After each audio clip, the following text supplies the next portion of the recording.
Sebetulnya alasannya apa sih kok dibikin satgas kayak gini gitu? Apakah memang tidak ada organisasi sebelumnya yang membahas dan concern dengan masalah ini, Dok? Keaduan perundungan itu muncul kan untuk bagaimana menciptakan suatu lingkungan pendidikan yang nyaman, Yes, betul. kemudian aman, sehingga peserta didik yang sedang melakukan pendidikan itu bisa melaksanakan pendidikan dengan sebaik-baiknya, meraih keterampilan, kompetensi, dan skillnya dengan sebanyak-banyaknya. Maka hal-hal yang berpotensi menimbulkan ketidaknyamanan bagi peserta didik itu diminimalisir, dan itu ketika terjadi dilaporkan. Satgas anti perundungan gitu kan namanya udah keren nih, Satgas. Berarti bukan sesuatu yang sifatnya dibikin asal-asal dan sebentar-sebentar gitu. Pasti udah dibikin matang gitu kan oleh direksi dan juga Kementerian Kesehatan. Nah, sebetulnya tugas inti dan tugas tambahan selaku satuan tugas anti perundungan itu apa sih, Dok? Karena kita hampir setiap departemen yang memiliki PPDS atau peserta didik itu ada anggotanya di situ. Berat loh sebenarnya tugasnya. Tapi ya kan, Bu? Ya, jadi tugasnya adalah mengawasi peserta didik, apabila ada nanti bisa dilaporkan. Nah, tindak lanjut ini berarti kalau sudah ada permasalahan yang terinvestigasi, maka akan ada orang yang memutuskan hasil akhir atau tindak lanjutnya seperti apa nih. Apa kita berdamai saja, atau surat peringatan, ataukah ada skorsing, atau dikembalikan bahkan. 1, 2, 3, action! Halo, Assalamualaikum warahmatullahi wabarakatuh, sahabat edukasi. Welcome back di Tanya Kesehatan bareng Rumah Sakit Umum Dr. Zainal Abidin. Dan di kesempatan kali ini, kita akan tetap di rubrik Tanya Kesehatan, tapi nggak cuma melulu nanya masalah kesehatan, masalah penyakit, ataupun yang lain. Tapi lebih spesifik kita akan membahas personnya, orang-orang yang di dalam lingkup dunia kesehatan. Dan di kesempatan kali ini bersama saya Dr. Gidi Gusanugraha Muharam, dan juga ada beberapa narasumber kita yang kece banget. Hari ini kita akan bahas tentang dunia bullying, kekerasan atau perundungan, kayak gimana sih? Dan kita spesifik akan membicarakan coba di RSUD ZA. Dan kali ini saya kedatangan dua tamu yang spesial, narasumber yang sangat luar biasa, dan sudah hadir langsung di studio kita. Yang pertama saya mau sapa dulu. Sebelumnya beliau selaku Wakil Direktur Bidang SDM, betul ya, Dok ya? Ada Dr. Arifatul Loherida, Magister Public Health. Assalamualaikum, Dok. Waalaikumsalam. Ini beliau nih vibes-nya positif dan enak banget, jadi kita ikut juga jadi positif gitu ya. Dan yang kedua kita punya narasumber yang juga nggak kalah hebat. Beliau selaku sekretaris dari Satuan Tugas Anti Perundungan atau Anti Pembulian, yaitu ada Dr. Putri Ade Moratana, spesialis akupuntur medis. Assalamualaikum, Dok. Waalaikumsalam. Hari ini nggak bawa jarum kita? Oh, wow. Jangan buat dibully berarti gitu ya. Oke, dan pada sahabat edukasi, di kesempatan kali ini memang kita akan lebih spesifik bahas tentang apa sih yang sebetulnya terjadi di dalam dunia kesehatan, di rumah sakit. Bullying itu ada atau enggak sih gitu kan? Secara tepatnya kita akan lihat. Dan sebelum kita sampai di beberapa pertanyaan yang cukup tendensius gitu ya bahasanya ya. Saya mau tanya dulu deh sama Dr. Arifatul, Dok. Selaku teman sejawat nih, melihat fenomena yang akhir-akhir ini terjadi, teman-teman kita di dunia peserta didik program pendidikan dokter spesialis dengan banyak kasus yang beredar di masyarakat. Tanggapannya gimana sih, Dok? Ya, terima kasih. Ini atensinya luar biasa loh, dari seluruh Indonesia itu. Betul. Tertuju pada kita, profesi kita ya, Dokter Giri ya. Dalam pandangan saya kalau selaku sejawat ya, kita kan menempuh pendidikan dokter di Fakultas Kedokteran itu tidak sebentar. Kemudian ada fase kampus, ada fase di rumah sakit. Nah, di mana berbeda situasinya, dan banyak sekali hal-hal yang berpotensi itu terjadi adanya suatu perundungan. Nah, berita-berita yang viral itu, karena memang sudah ada yang sampai ke ranah hukum dan sebagainya, barangkali memang itu juga terjadi di tempat-tempat lain. Tidak menutup kemungkinan juga di kita. Dan bahkan kita kan sudah dilaporkan juga oleh Kemenkes. Yes, itu kan, banyak juga tuh ya. Iya, gitu. Jadi itu adalah yang viral saat ini, itu adalah laporan adik-adik kita ini yang ke link Kemenkes. Berarti direct langsung ke Kemenkesnya. Oke, berarti kayak gitu ya, langsung ya. Bentuk sebenarnya ini loh, memberikan sinyal kepada Kementerian Kesehatan bahwa ini dunia pendidikan ini sedang tidak baik-baik saja. Tapi juga tidak hanya di kedokteran ya, di sekolah umum dari SD, SMP, SMA kan juga ada untuk kejadian-kejadian perundungan Oh. dengan berbagai bentuknya. Benar. Saya mau coba geser ke Dokter Putri deh, dok, kan selaku klinisi, berarti kan pasti mengikuti program PPDS dong sebelumnya. Sebetulnya kalau memang lagi marak viral akhir-akhir ini aja, atau memang dari zaman bahula gitu, zaman dulu udah ada cuman nggak ke-capture di masyarakat luas, atau gimana sih dok? Sebetulnya kalau dulu? Ya, baik, terima kasih sebelumnya Dokter Giri. Yang ingin saya sampaikan di sini sebenarnya masalah seperti ini sebenarnya udah ada sejak zaman dahulu kala. Kalau kita perhatiin mungkin pergeseran nilai dan budaya dan masyarakat semakin banyak dok tentunya, makanya terjadi keberagaman dari sosiokultural, dari ekonomi, tentunya makin banyak tekanan dari berbagai, sehingga kebutuhan juga meningkat nih, makin banyak inovasi, sehingga PPDS juga banyak nih yang harus dilakukan ya. Kalau dulu kita cuma ngelihat pasien, nulisnya dikit, kalau sekarang ngelihatnya banyak, nulisnya banyak, ya kan? Gitu. Jadi malah double dong. Iya, jadi itu mungkin permasalahan yang terjadi saat ini gitu loh. Kalau misalnya zaman dulu memang tidak begitu rame ya, dokter kan sekarang sudah semakin banyak. Betul. Ya, jadi dan tuntutan masyarakat juga makin banyak tentunya. Ya, tentunya kan kita harus tampil prima dong, ya. Dari segi etik dan perilaku juga harus elegan. Gimana dari tekanan konsulen senior juga harus menuntut kita. Kita kan bukan, kalau PPDS itu bukan hanya melayani pasien. Benar. Tapi ada ilmu-ilmu yang harus dilakukan, yang harus diajarkan oleh konsulen. Jadi kita tuh udah banyak tugas lah istilahnya. Betul. Makanya mungkin dari situ sekarang itu lebih marak. Lebih marak ya, jadi Iya. lebih naik lah gitu ya. Lebih naik, lebih up lah ya. Betul, lebih up ya. Ataukah jadi jangan-jangan memang itu yang jadi latar belakang Rumah Sakit Dr. Zainal Abidin ini akhirnya membentuk satu satuan tugas yang kita bilang dengan Satgas Anti Perundungan yang ada di rumah sakit kita, dok. Sebetulnya alasannya apa sih kok dibikin Satgas kayak gini gitu? Apakah memang tidak ada organisasi sebelumnya yang membahas dan concern dengan masalah ini, dok? Kalau kita lihat ya, sebenarnya keaduan perundungan itu muncul kan untuk bagaimana menciptakan suatu lingkungan pendidikan yang nyaman, Yes, betul. kemudian aman, sehingga peserta didik yang sedang melakukan pendidikan itu bisa melaksanakan pendidikan dengan sebaik-baiknya, meraih keterampilan, kompetensi, dan skillnya dengan sebanyak-banyaknya. Maka hal-hal yang berpotensi menimbulkan ketidaknyamanan bagi peserta didik itu diminimalisir, dan itu ketika terjadi dilaporkan. Nah, latar belakang kita membentuk Satgas ini sebenarnya kalau ada aduan-aduan, karena kita rumah sakit kan melayani pasien, itu sudah ada wadahnya namanya manajemen komplain. Oh, oke, berarti itu untuk masyarakat, untuk pasien, keluarga pasien gitu ya? Iya, untuk pengunjung pasien, keluarganya, kalau ada keluhan apapun di manajemen komplain kita Oke. sudah mewadahi. Nah, ini untuk peserta didik, kalau ada keluhan-keluhan ketidaknyamanan dalam proses pendidikan, lapornya kemana? Nah, maka dari situlah kita terbersit untuk kita buat tim yang menampung laporan, menangani dan sebagainya ketika harus ditindaklanjuti. Nah, rupanya kan itu sinkron sinergi dengan dari Kemenkes, instruksi dari Kemenkes. Di tahun 2023 itu ada instruksi dari Dirjen Yankes tentang pencegahan perundungan. Oh, berarti ini Karena isunya udah lama? Isunya sudah lama. Oke. Sebenarnya udah lama juga, tapi mencuat di center yang Oke, lain, oke. di rumah sakit pendidikan yang lain. Nah, kita tidak mencuat, alhamdulillah. Baik-baik saja. Amin. Amin.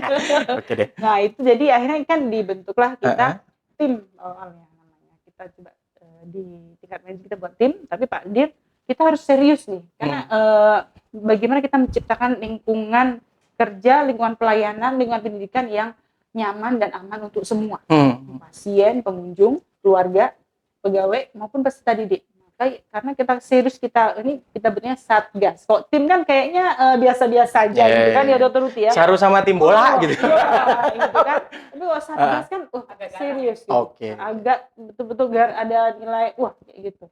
Apa nih Satgas? Satgas kan bisa dia pencegahan, penindakan, penanganan dan lain-lain sampai pendampingan. Jadi kita bentuklah itu. Oke, berarti sebetulnya bukan respon karena fenomenanya yang lagi meledak, isunya lagi naik, lagi viral di mana-mana. Cuman berarti memang ini sudah siapkan gitu ya oleh pemerintah dan juga respon dari Iya. ZA-nya gitu. Iya, kalau respon secara ini memang kita juga merespon juga instruksi dari Dirjen Yankes, karena kita selaku rumah sakit pendidikan walaupun milik daerah, Betul. kita sebagai rumah sakit pendidikan kan ditetapkan oleh Kemenkes. Oke, Iya, ditetapkan oleh Kemenkes. Ketika kita dicabut sebagai rumah sakit pendidikan, yang mencabut tuh Menkes. Kementerian ya. Iya. Jadi kebetulan juga seiring dengan isu itu, maka kita juga menyikapinya, kita satgaskan. Kita buat satgas. Memang satgas itu kita serahkan SK 2024 berarti udah which is udah setahun lah ya. Iya.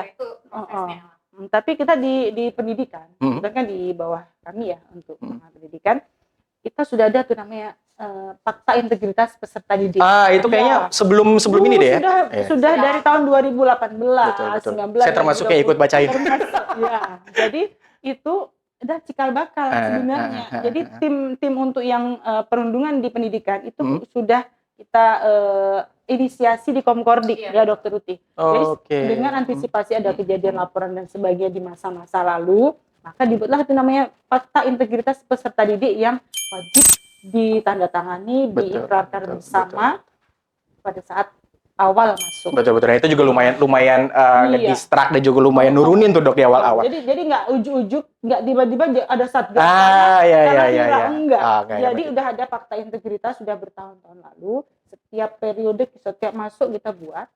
Nah, cuma ada kebaruan. Betul. Di 2024, fakta integritasnya tidak hanya peserta didik, tapi dosen pendidik juga.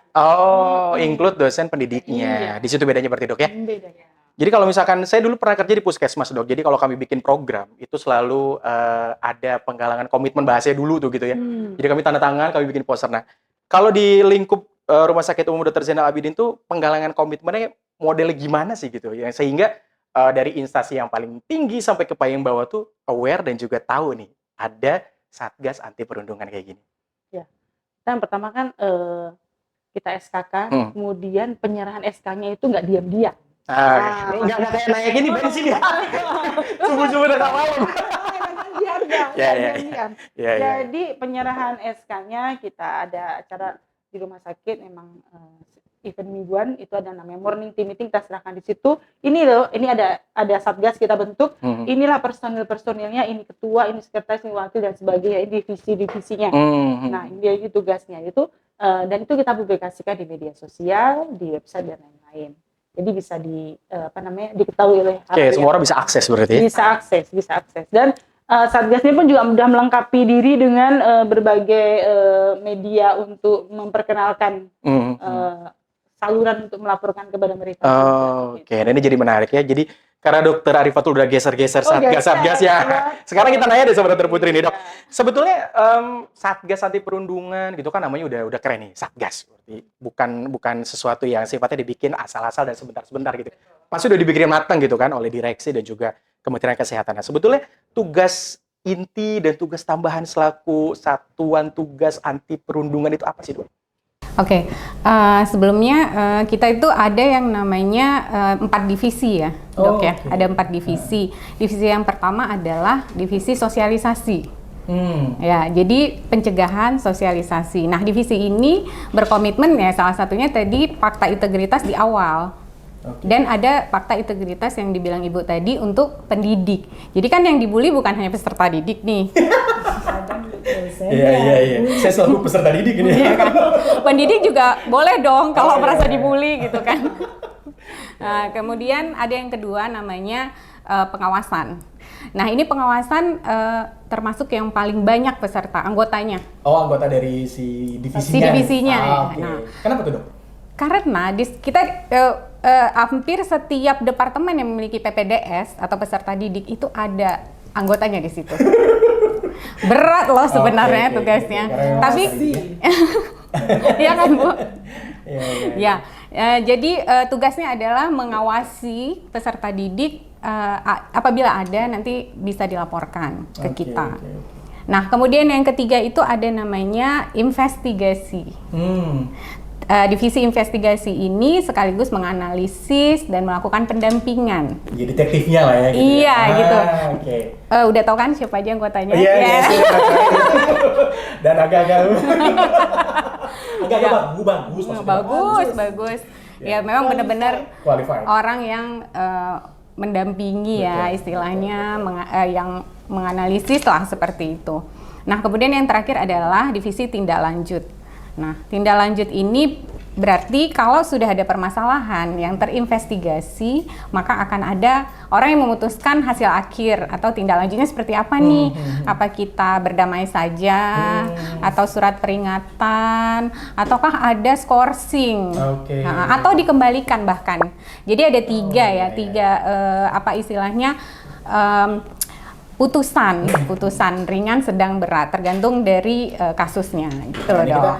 Jadi saya pengen tahu lebih dalam gitu. Sebetulnya berarti jangan dalam-dalam dong. Jangan dalam ya. Ini terlanjur ya udah kita langsung menjawab. Karena sudah dijelaskan tadi satuan tugas itu gimana cara kerjanya. Berarti kan sasarannya adalah peserta didik gitu ya. Atau mungkin orang di lingkup sekitar rumah sakit. Nah, kalau misalkan ada seseorang yang dia merasa mungkin saya dijahatin gitu ya, dibully gitu ya. Gimana sih mekanisme ngelaporinnya? Terus seperti apa sih caranya gitu ya? Kadang supaya sahabat edukasi juga tahu nih cara melaporkannya kayak gimana kalau misalkan memang ada terindikasi kasus pembulian gitu. Jadi ada beberapa kanal ya, melalui WA ya. Nanti mungkin kita bisa tampilin ya. Oh, oke. Di bawah ini ada belum? Belum ya. Berarti ada via satu WhatsApp. Oke. Iya, ada WhatsApp, ada email. Ada email, oke. Ada scan barcode. Oh, ada scan barcode. Ya. Dan yang paling bagus dan lebih terstruktur menurut saya adalah langsung ke kanal perundungan. Oh. Jadi RSUD ZA kan yang seperti Ibu bilang tadi ada kanal untuk unek-unek manajemen komplain namanya. Di situ ada pilihan perundungan. Nanti ada ditaruh di bawah ini. Ya. Jadi di situ bisa apabila ada peserta didik atau siapapun yang di lingkungan rumah sakit merasa ya katakanlah dia tersakiti, terzalimi atau diancam atau merasa terbuli lah ya. Menjadi saksi ya. Atau menjadi saksi boleh. Betul. Karena pernah ada laporan perundungan yang saksi. Oh gitu. Benar. Jadi orang ketiga dia melaporkan. Itu boleh, tapi harus jelas. Kalau nggak jelas dianggap surat kaleng. Iya benar. Kita tidak tahu mau investigasi kemana nih gitu. Betul kan karena ada asas praduga tak bersalah itu. Kayak gitu kan ada kan. Oke kan. To be honest nih kan kadang kalau misalkan orang yang lapor dia kan pasti kalau ngelapor ntar yang ada gue makin dijejak nih gitu kan kalau misalkan memang bukti pembulian itu benar dan ada. Nah, dari Satgas Anti Pembulian ini, Satgas Anti Perundungan ini ada upaya nggak sih gimana sih caranya untuk melindungi si orang yang melapor atau misalkan ada saksi yang melapor, pendampingannya itu kayak gimana tuh, Dok? Baik, untuk biasanya si pelapor kalau memang dia tidak ingin diketahui, dia bisa membuat nama samaran. Ini atau inisial, tapi harus jelas kronologisnya. Nah, dari situ kita terima pelaporan, terus nanti bersama-sama dengan tim investigasi. Jadi ada 10 tim majelis ini yang terdiri dari penanggung jawab atau itu Dokter Fuad ya. Termasuk Ibu di atas Dokter Fuad. Jadi waktu itu kan Komkordik dipegang sama Dokter Fuad dan sekarang Dokter Fuad juga sebagai Kepala Pusdiklat tentunya juga membawahi kita. Betul. Kemudian Komkordik di situ ada Dokter Ismalinda juga sebagai Ketua Komkordik di 10 tim majelis hukum kita bilangnya. Kita terima laporan. Jadi ada Ketua Komkordik, ada Ketua Satgas, wakil, saya sendiri sekretaris dan ketua-ketua divisi tadi. Kemudian kita bicarakan ini termasuk kasus seperti apa, lalu kita serahkan ke tim investigasi untuk menginvestigasi. Berarti tim investigasi itu muncul di situ dia untuk lihat ya? Nah, jika itu dianggap kasusnya seperti apa sama tim investigasi, maka ada pendampingan. Jika sedang berat, ya. Bahkan di situ kan ada psikolog ya anggotanya, ada psikiater juga, disitulah ada forensik, betul. Kalau misalnya merasa masih belum cukup, kita bisa mengarahkan ke pendampingan lebih lanjut senyaman si pelaku atau si korban atau pelapor. Berarti kalau misalkan ada anggapan kalau misalkan sekarang di era digital tuh semua orang bisa lapor gitu ya, bisa kirim, bisa WhatsApp gitu ya, bisa lapor masuk ke websitenya. Sebetulnya gimana caranya Satgas ini bisa melihat, oh bener nih kasusnya, oh ini settingan nih, oh ini mungkin anak ini baperan aja gitu mungkin. Gimana tuh investigasinya itu kayak gimana tuh, Dok? Kalau boleh sedikit di-spill sedikit. Ya, jadi kan kita semua tim ini ada masing-masing prodi. Masing-masing prodi ada konsulen yang mewakili untuk menjadi tim ini. Oke. Kita bisa menanyakan langsung sama tim ini atau sama KPS-nya langsung. Tapi itu kalau kejadiannya tidak melibatkan yang bersangkutan istilahnya, ya kan. Nah, tapi kalau yang melibatkan biasa kita lebih tinggi lagi, lebih ke atas lagi kita nggak dilibatkan. Betul, itu fungsinya kenapa ada perwakilan dari di setiap program studi. Iya. Fungsinya untuk dilihat dulu di dalam prodi, dibahas dulu bener nggak, jadi gede nggak masalah, baru nanti tim investigasi dari Satgas itu yang mulai main gitu, Dok ya? Iya, jadi ketika masalah itu datang, ya yang tahu tim inti itu aja dulu. Oke. Ya, jadi tidak terbatas. Jadi kita tidak sebarkan dulu yang ke-10 ini. Tim kita aja, ketua wakil sekretaris. Jadi kita lihat nih gimana. Kira-kira ini kalau kita omongin karena ada keterlibatan dari prodi ini, ada konflik interest nggak? Itu dia. tabayun gitu ya, kayak Islam deh. Oh, nggak ada masalah. Iya. Kita tanya dulu gitu, nggak langsung. Siapa mau? Nggak tiba-tiba jadi blow up gede-gede gitu. Iya.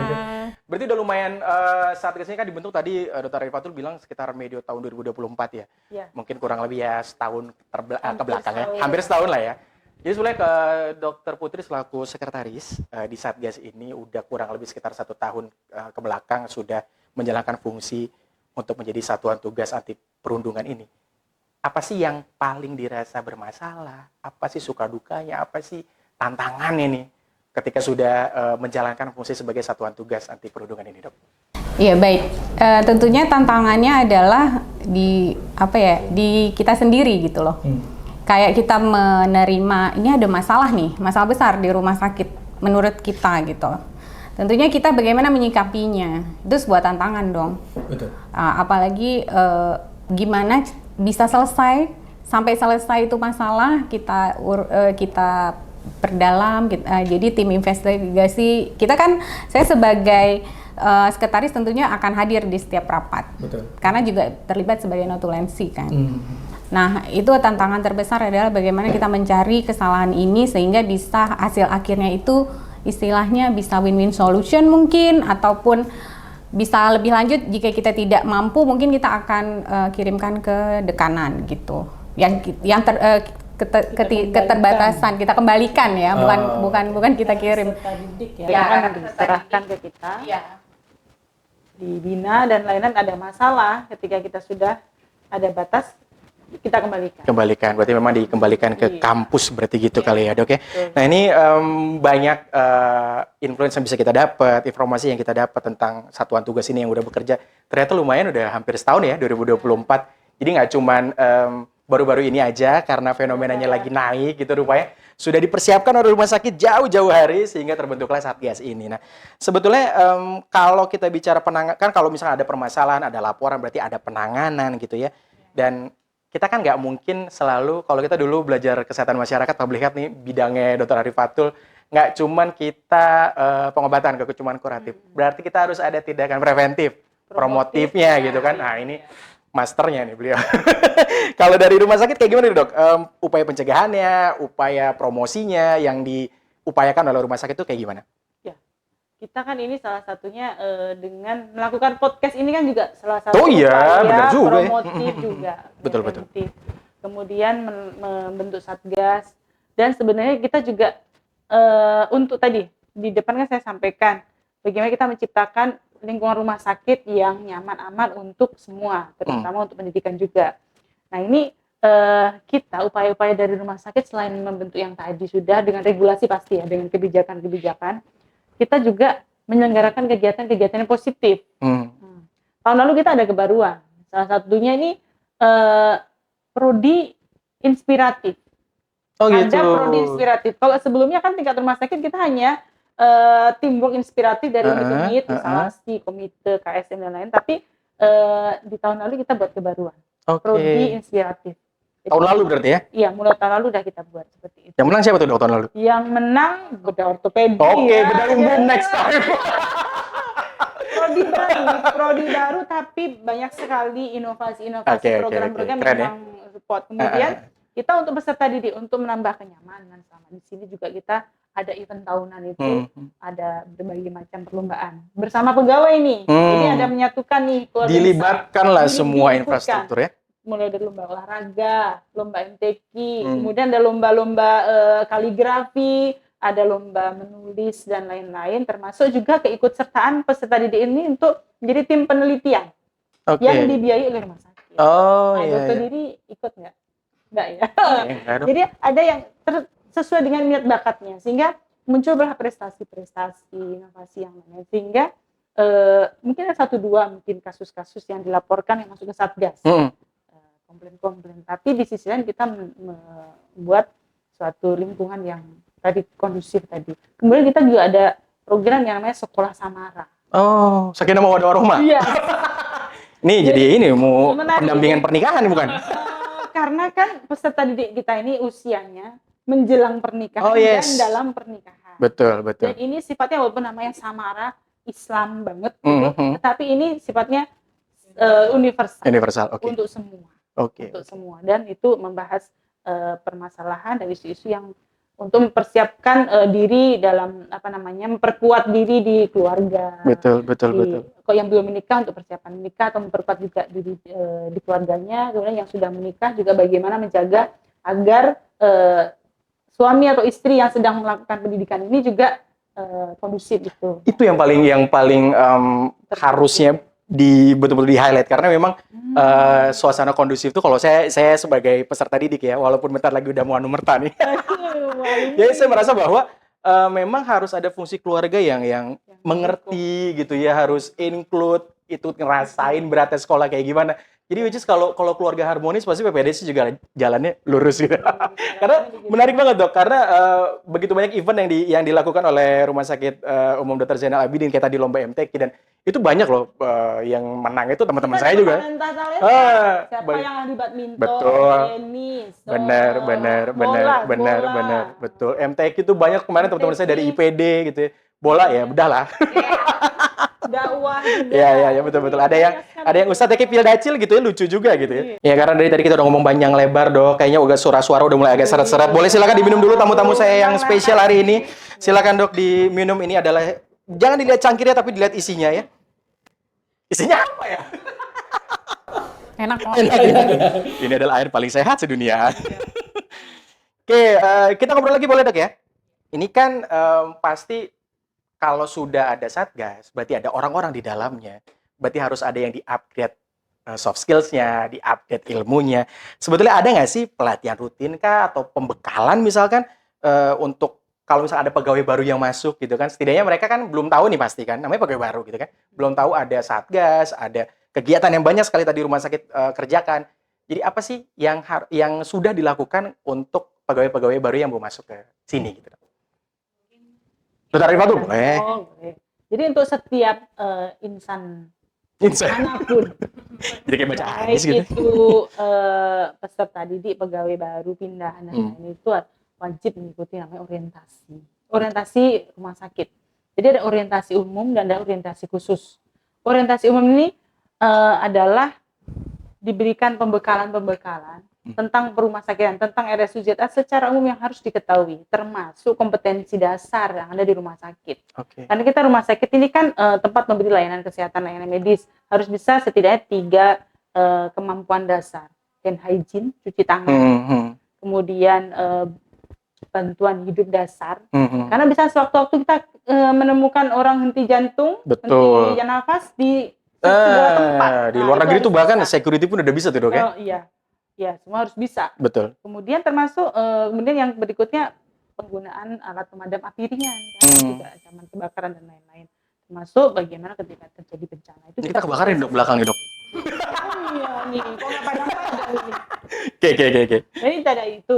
Kemudian kalau misalnya peserta didik dia ada plus-plusnya. Orientasi khususnya itu ada tambah berbagai macam hal secara lengkap untuk mempersiapkan mereka masuk ke dunia pendidikan di rumah sakit. Kan basicnya gitu. Karena berbeda ya dunia pendidikan di kampus. Betul. Beda banget tuh Dok. Kalau pegawai juga, jadi orientasi umum, lalu ditambah orientasi khusus sesuai dengan bidang keahlian yang akan dia kerjakan. seperti itu.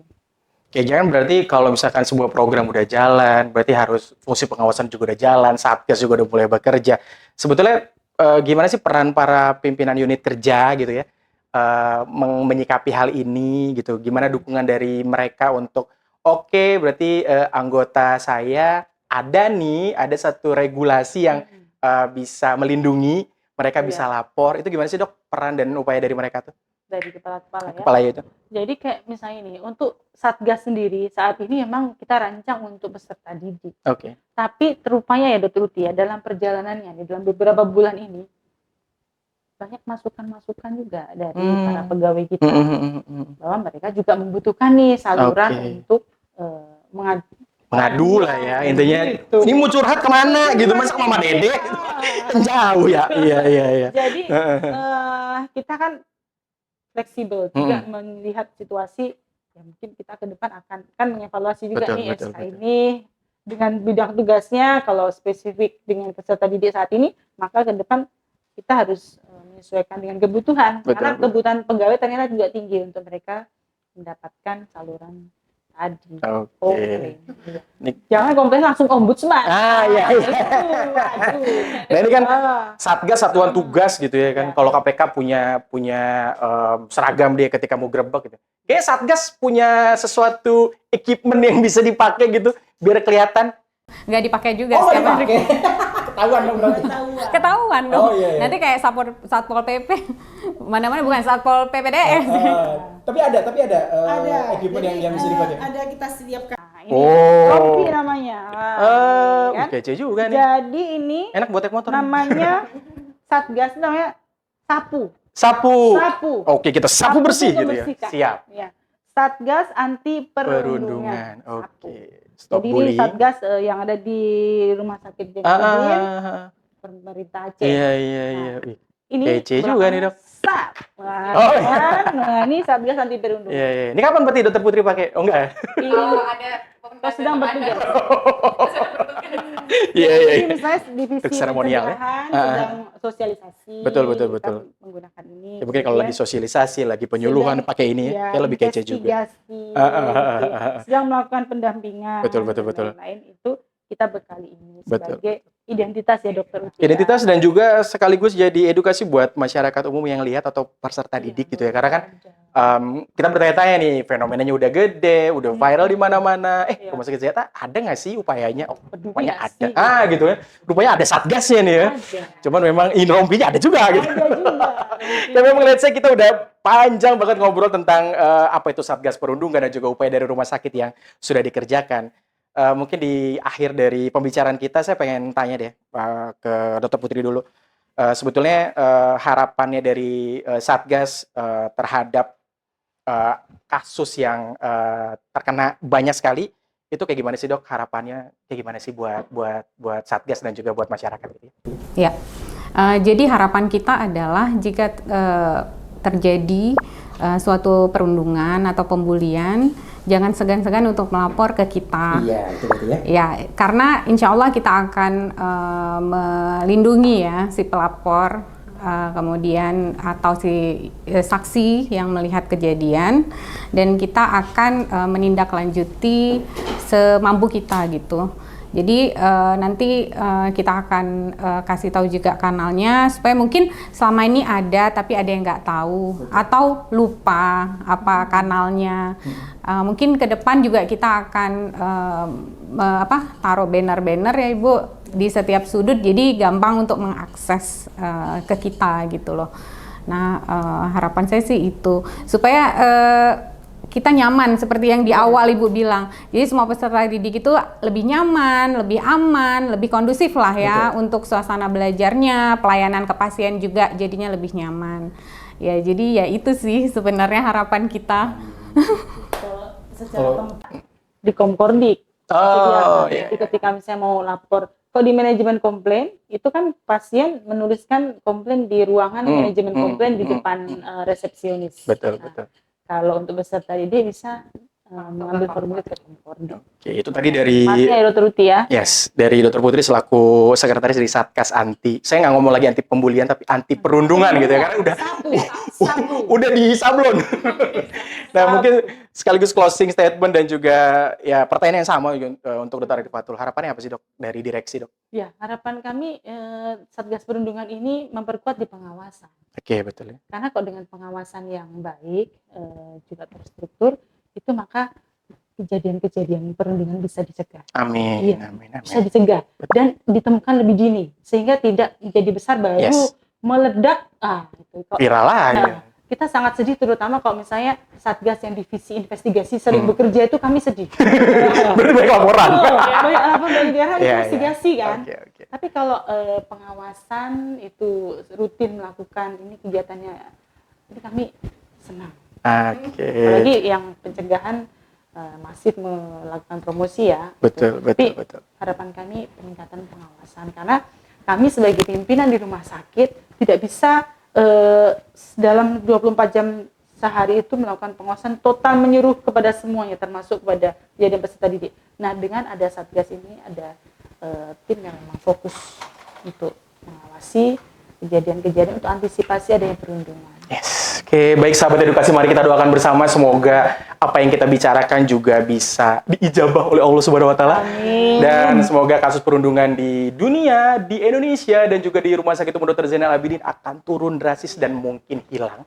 Oke, terima kasih buat kedua narasumber saya yang sangat hebat, Dr. Arif Fatul. Thank you banget, Dr. Putri Ade, thank you banget. Lain kali. Aduh, terima kasih. Lain kali. Amin. Jadi kayak mungkin di akupuntur gitu. Dan sahabat edukasi, kita sampai di akhir pembicaraan. Dan jangan lupa saksikan episode-episode berikutnya. Dan saya tutup pakai pantun boleh? Boleh ya? Oke, ini satu ruangan bilang cakep ya. Oke, paling enak makan ketan. Cakep. Makannya campur pepaya. Cakep. Terima kasih atas segala perhatian. Sampai jumpa di lain kesempatan. Saya Gidi Bisanegara Muharam pamit. Assalamualaikum warahmatullahi wabarakatuh. Waalaikumsalam warahmatullahi wabarakatuh.